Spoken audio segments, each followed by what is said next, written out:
नमस्कार दोस्तों, stock market studies में फिर से एक बार आपको बहुत-बहुत स्वागत है।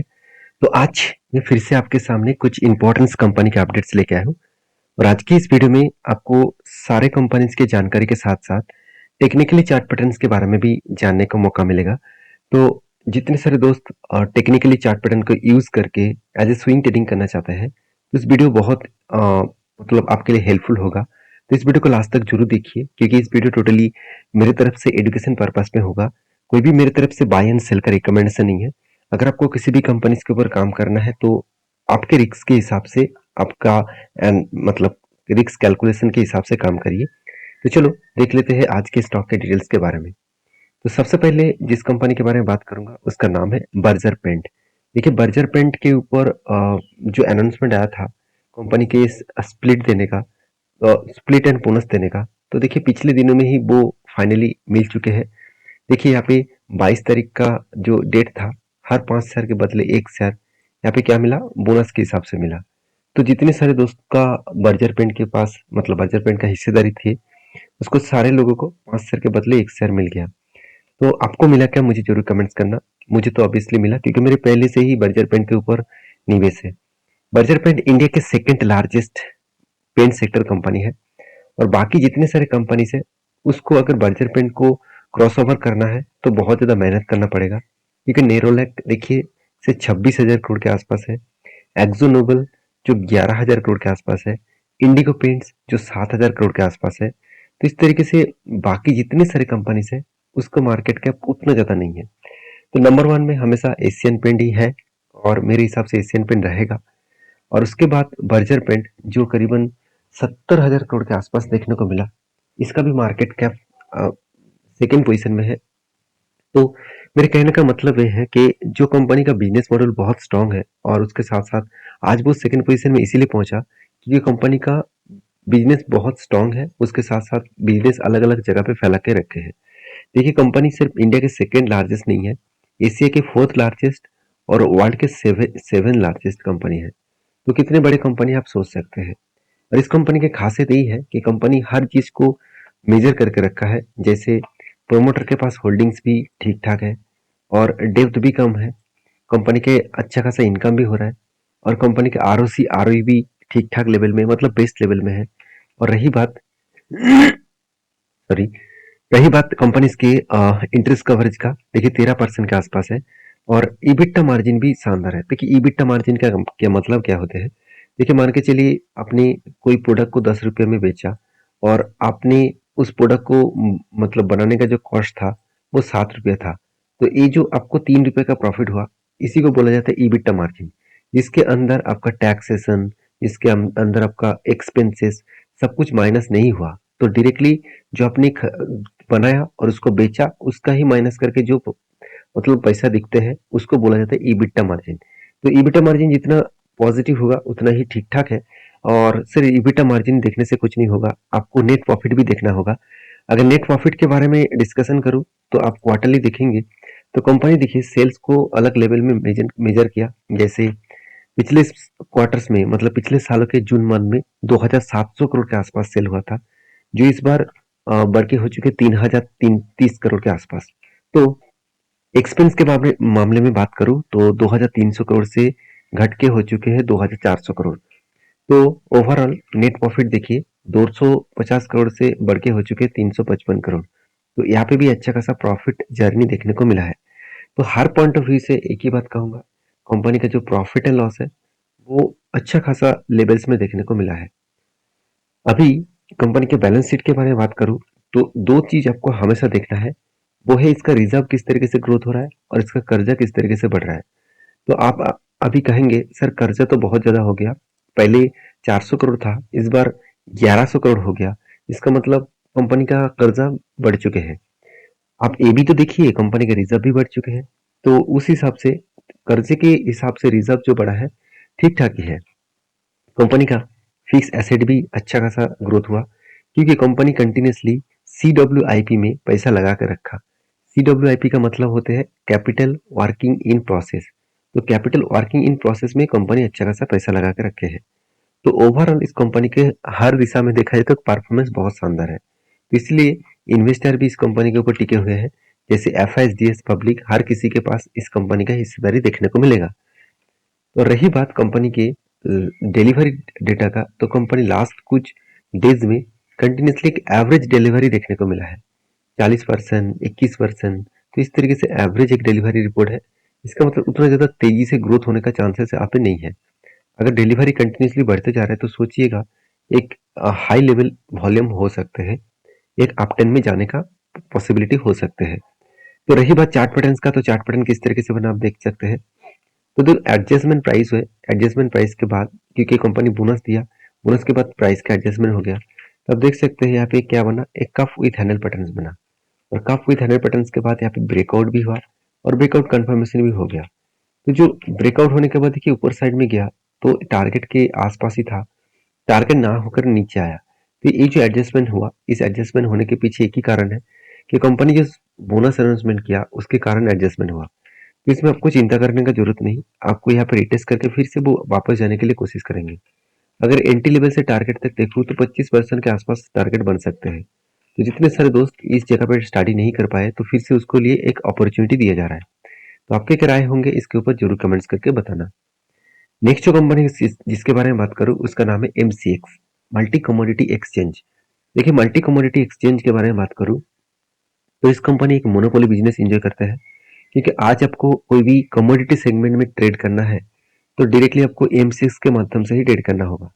मान के चलिए आप क्रूड ऑयल के ऊपर, साथ ही साथ आप देखेंगे तो गोल्ड के ऊपर, सिल्वर के ऊपर, निकल के ऊपर, तो इस तरीके से प्रोडक्ट के ऊपर आप काम करना चाहेंगे तो ऑब्वियसली आपको क्या करना होगा, आपको कमोडिटी सेगमेंट के ऊपर ही काम करना होगा, मतलब कमोडिटी एक्सचेंज के माध्यम से ही काम करना होगा। तो डायरेक्टली फायदा किसको होगा, कमोडिटी एक्सचेंज को। तो इस कंपनी एक मोनोपोली भी एंजॉय करता है, क्यों, क्योंकि इसका कोई कंपटीटर नहीं है। आपको किसी भी तरफ से मतलब देखा जाए तो कमोडिटी मतलब कमोडिटी सेगमेंट में काम करना है तो डायरेक्टली आपको कमीशन मतलब MCX को देना पड़ेगा। तो इसीलिए इस कंपनी का ग्रोथ होने का चांसेस बहुत ज़्यादा है। देखिए 9,800 करोड़ के आसपास इसका मार्केट कैप है। और अच्छी बात क्या है, कंपनी का पी रेशियो, मतलब पी रेशियो जो इंडस्ट्रीज पी रेशियो है उससे पी रेशियो कंपनी का ज़्यादा है। और ROC ठीक ठाक एवरेज लेवल में है।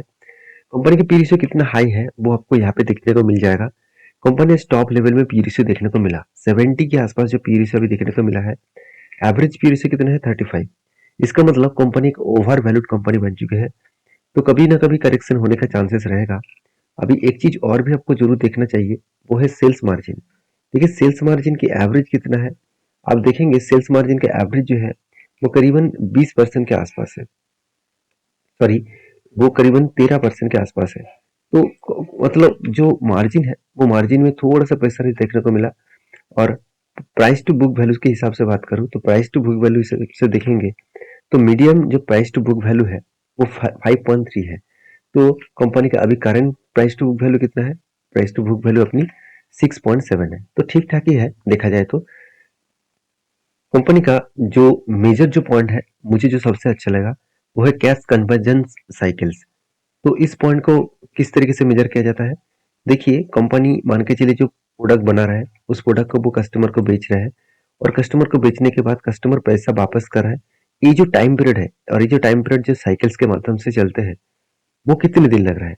मतलब कंपनी मान के चलिए 1 लाख रुपए काम के ऊपर निवेश किया प्रोसेसिंग के लिए, और वो कस्टमर को सर्विसेज दिया, तो घूम फिर कर वो पैसा कितने दिनों में हाथ में आ रहा है कंपनी के, उसको कहा जाता है कैश कन्वर्जन साइकिल्स। तो ये जितना कम दिन होगा उतना ही कंपनी के लिए खास होगा। देखिए पहले 33 डेज लगता था, आज वो घट के हो चुके 10 दिन, बीच में तो 4 दिन तक हो गया था। तो पॉइंट ऑफ व्यू से एक ही बात कहूंगा कि कंपनी में यहाँ पे अच्छी तरीके से खुद को मतलब अच्छी तरीके से खुद को रिप्रेजेंट किया। तो कंपनी का जो क्वार्टरली रिजल्ट है वहां पे देखेंगे तो कंपनी का सेल्स ठीक ठाक ही है, इस बार अच्छा खासा सेल्स हुआ, मगर कंपनी का एक्सपेंस ज्यादा हो गया। और इस एक्सपेंस ज्यादा होने के कारण कंपनी का प्रॉफिट मार्जिन में इम्पैक्ट आया। जो पिछली बार 40 करोड़ के आसपास प्रॉफिट हुआ था, इस बार वो घट के हो चुके 20 करोड़। यहाँ पे प्रॉफिट में थोड़ा सा चेंजिंग देखने को मिला है। अभी कंपनी का शेयर होल्डिंग पैटर्न्स के बारे में बात करूं तो म्यूचुअल फंड ने लास्ट कुछ फ्यू मंथ्स में, मतलब जुलाई मंथ, अगस्त मंथ में कंपनी के ऊपर क्या हुआ, छोटा मोटा स्टेक यहाँ पे बाय किया गया। और मेरे हिसाब से इस कंपनी के ऊपर जो टेक्निकली चार्ट पैटर्न्स बना वो मैं आपके साथ टेलीग्राम में भी शेयर किया हूँ और आपके साथ वीडियो बनाकर भी शेयर किया हूँ। यहाँ पे कप विथ हैंडल पैटर्न्स बना और यहाँ पे ब्रेकआउट भी हुआ और ब्रेकआउट कंफर्मेशन इस कैंडल के ऊपर हुआ। तो एक्चुअली इस कैंडल ने ब्रेकआउट दिया और इस कैंडल ने कंफर्मेशन कर दिया। तो कंफर्मेशन होने के बाद यहाँ पे देखिए टारगेट जो है वो कुछ इस लेवल में है। आपको मैं ये भी बताया था कि जो लोग इस कैंडल के ऊपर वीडियो को वॉच किए हैं, अगर वो स्टडी करना चाहते हैं तो फिर से यहाँ पे रिवर्सल भी हुआ था। और जब कोई शेयर 50% ऊपर के आसपास यहाँ पे ऑलमोस्ट टारगेट हो चुके हैं और अब फिर से वो वापस आया तो एक अपॉर्चुनिटी फिर से आपको देंगे। तो उस अपॉर्चुनिटी को आपको जरूर देखना चाहिए, सोचना चाहिए। देखिए इसका टारगेट के आसपास ही है। अगर मुझे इस लेवल से अगर टारगेट तक मिले तो ऑलमोस्ट 20% के आसपास टारगेट मिल सकता है। तो बाकी आपकी क्या राय है जरूर कमेंट्स करके बताना। नेक्स्ट जो कंपनी उसके बारे में बात करूँ उसका नाम है सोना बीएलडब्ल्यू। देखिए सोना बीएलडब्ल्यू को एक्चुअली सोना कॉम्स नाम से ही जानते हैं क्योंकि इस कंपनी को अगर एनएससी में सर्च करेंगे तो आपको सोना कॉम्स नाम से ही दिखेगा।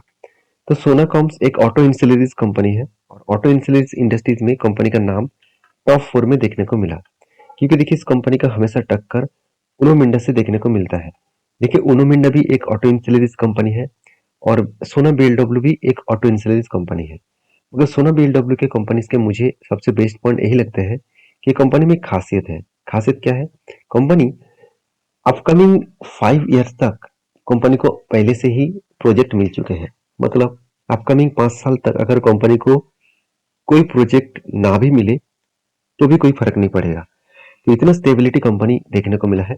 और कंपनी की जो खासियत है उसके बारे में बात करूं तो आप देखेंगे तो कंपनी का मार्केट कैप धीरे धीरे बढ़ रहा है। कंपनी का आरओसी आरओई भी ठीक ठाक है। कर्जा एकदम ना के बराबर है। इनकम अच्छा खासा है और कंपनी के पी रेशियो कंपनी के ज्यादा है। इसका मतलब P ratio over valued company बन चुके हैं। पी रेशियो थोड़ा सा ज्यादा है। अगर यही चीज को मैं यहाँ पे डेटोस डे के हिसाब से बात करूं तो 83 डेज लग रहा है कंपनी को हाथ में पैसा आने के लिए। तो यहाँ पे कैश कैश जो कन्वर्जेंस साइकिल्स है उसके बारे में बात करूं तो कैश कन्वर्जेंस साइकिल्स देखने को मिलेगा। पहले 148 डेज लगता था, उसके बाद घट के अभी हो चुके 105 दिन। मगर उससे पहले अगर देखेंगे 2018 में 2019 में सर 70 टू 77 डेज के आसपास लग रहा था। तो यहाँ पे थोड़ा सा अप्स एंड डाउन अभी भी चल रहा है क्योंकि कंपनी छोटा है। अभी भी इस पॉइंट ऑफ व्यू से देखा जाए तो इस पॉइंट को वो मेजर नहीं कर पाए। अगर आरओसी के बारे में बात करूं तो लास्ट कुछ फ्यू ईयर्स के दिखा दूं तो कंटिन्यूसली एक आरओसी को अलग लेवल्स में कंपनी मेंटेन्स की है। तो मेरे हिसाब से यहाँ पे बेस्ट पॉइंट है। बाकी आप समझदार है, समझदारी से काम लीजिएगा। तो कंपनीज के ऊपर एज ए लास्ट कुछ फ्यू मंथ्स का डेटा दिखा दूं तो म्यूचुअल फंड ने देखिए कंटिन्यूसली इसके ऊपर बाइंग कंटिन्यू कर रहा है। उसके ऊपर देखिए तो एफआईएस ने और भी क्वांटिटी उठा चुके हैं। जब इंस्टीट्यूशन ज्यादा माल उठा रहा है तो सोचिएगा उस कंपनी में कुछ ना कुछ बड़ा धमाका हो सकते हैं। तो रही बात इस कंपनी के चार्ट पैटर्न का तो मैंने आपको पहले भी मेंशन किया यहाँ पे एक शोल्डर बना, उसके बाद एक हेड बना, उसके बाद एक शोल्डर बना और मैं इंतजार कर रहा हूँ इस शोल्डर के ऊपर एक क्लोजिंग चाहिए और उसके बाद एक कंफर्मेशन चाहिए। तब मैं जरूर इसके ऊपर एंट्री लूंगा और एंट्री होने के बाद जो टारगेट रेशियो बन सकते हैं वो 34% के आसपास। तो मैं देखूंगा यहाँ पे टारगेट होगा कि नहीं होगा। एंट्री अभी तक नहीं बना। जब एंट्री बनेगा तो मैं आपको टेलीग्राम में भी अपडेट दे दूंगा। नेक्स्ट जो कंपनी है उसके बारे में बात करूँ उसका नाम है हिंदुस्तान एरोनॉटिक्स लिमिटेड। देखिए 29 अक्टूबर इस डेट को आपको मैं बहुत बार मेंशन कर चुका हूँ। इस डेट में कंपनी क्या करने वाला है? कंपनी खुद के जो फेस वैल्यू है 10 रुपया इसको 5 रुपये करने वाला है।